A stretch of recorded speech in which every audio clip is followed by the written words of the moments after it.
Apa kabar saudara? Semoga sehat selalu dan tetap bersemangat. Saatnya Anda menyimak berita Banten bersama saya, Miselia Kartika. Sejumlah informasi menarik telah kami sediakan untuk Anda. Berikut 3 berita utama hari ini.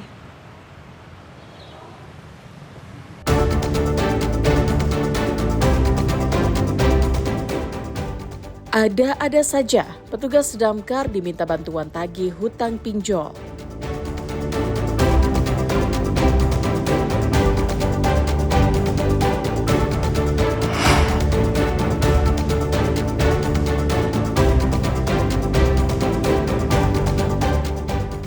Pohon kelapa tumbang timpa rumah, 2 anak pemilik rumah mengalami luka.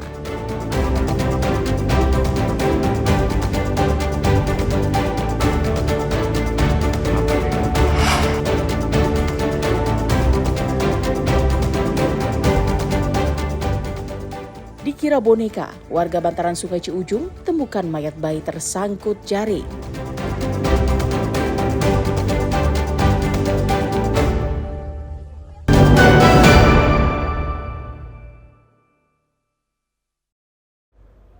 Tidak hanya memadamkan api atau mengevakuasi hewan liar, kali ini petugas Dinas Pemadam Kebakaran dan Penyelamatan Kota Tangerang Selatan menghadapi tugas tidak masuk akal, disuruh menagih hutang. Peristiwa ini bermula saat damkar menerima laporan dari seseorang yang mengaku menemukan ular di rumahnya di kawasan Cempaka Putih, Kecamatan Ciputa Timur.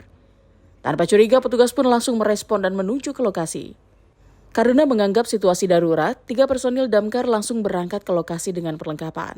Namun begitu tiba di lokasi, petugas curiga warga yang menelpon tidak mengangkat ponsel saat ditelepon balik. Hingga akhirnya ketiga petugas damkar menemui ketua RT setempat dan disitulah kejanggalan semakin jelas terlihat. Belum selesai rasa heran mereka, pelapor malah mengirim pesan yang bikin para petugas geleng-geleng kepala. Alih-alih membahas soal ular, si pelapor yang ternyata seorang penagih hutang justru meminta petugas menagih hutang pinjaman daring kepada seseorang berinisial DI. Petugas damkar mengaku kecewa dengan ulah pelaku dan menganggapnya sudah melecehkan profesi damkar. Terlebih lagi, nomor telepon darurat merupakan nomor penting yang memang diperuntukkan untuk kondisi genting, bukan untuk main-main. Setelah kita sampai di lokasi, kita sudah konfirmasi ke Pak RT, kita sudah konsultasi juga ke Pak RT, kita telepon ulang, kita telepon kembali dan kita WA. Nah ternyata si pelapor ini menyuruh menagih hutang nasabahnya atas nama DI ya. Inisial DI itu adalah nasabah pinjol, demikian. Dia nggak menyebutkan hutangnya berapa, jumlahnya berapa? Untuk nominalnya tidak disebutkan ya, jadi hanya meminta tolong untuk menagihkan hutang atas nama DI tersebut. Pasca kejadian, pihak damkar juga akan berkoordinasi dengan polisi untuk menindak tegas setiap laporan palsu yang dibuat. Ariel Maranus dan Syabudinatar melaporkan dari Tangerang Selatan. Selain memadamkan api, petugas damkar kini dikenal mampu mengatasi berbagai permasalahan yang dialami warga, seperti yang dilakukan oleh sejumlah personel damkar Kabupaten Lebak. Mereka didatangi seorang ibu rumah tangga yang kesulitan melepas anting yang sudah terpasang bertahun-tahun dan sulit dilepas. Pelepasan anting dilakukan ekstra hati-hati lantaran telinga sang ibu sudah membengkak. Petugas damkar pun memutuskan memotongnya dengan gunting kecil sambil diteteskan air ke anting yang menempel di telinga si ibu agar tidak merasa sakit selama proses pelepasan. Setelah 15 menit, upaya petugas damkar pun membuahkan hasil. Anting yang terpasang selama 13 tahun tersebut akhirnya dapat dilepas. Dapatkan kunjungan dari warga masyarakat Kabupaten Lebak terkait permohonan bantuan antingnya susah dilepas. Menurut pelapor, anting tersebut sudah terpasang dari tahun 2013. Pada saat mau dibuka itu tidak bisa dibuka karena memang sudah lama. Akhirnya minta bantuan ke damkar Kabupaten Lebak. Untuk prosesnya berapa menit, Pak?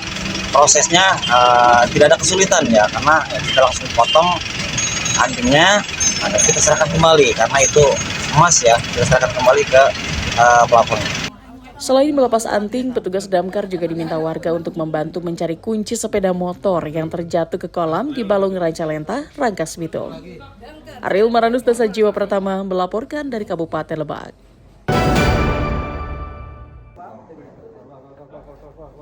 Ada saja modus para pelaku pencabulan untuk melakukan aksi bejatnya, seperti yang terjadi di Kota Serang.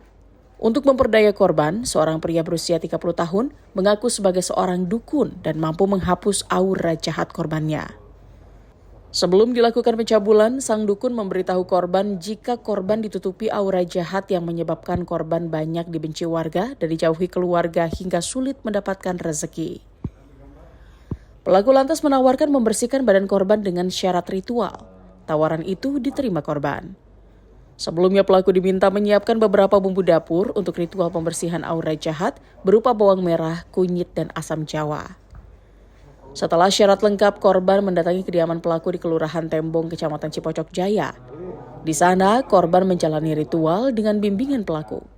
Namun dalam melakukan ritual tersebut, pelaku justru melakukan pencabulan terhadap korbannya. Karena merasa tertipu, korban kemudian melapor ke Unit Perlindungan Perempuan dan Anak Satreskrim Polresta Serang Kota.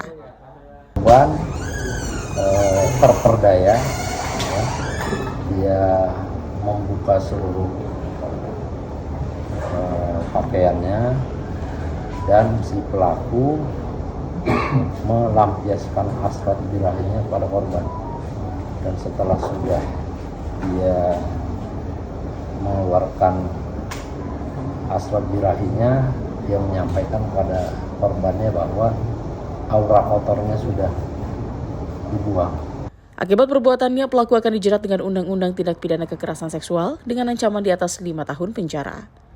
Polisi juga masih melakukan penyelidikan untuk memastikan ada tidaknya korban lain. Ariel Maranus dan Rifki Nugroho melaporkan dari Kota Serang.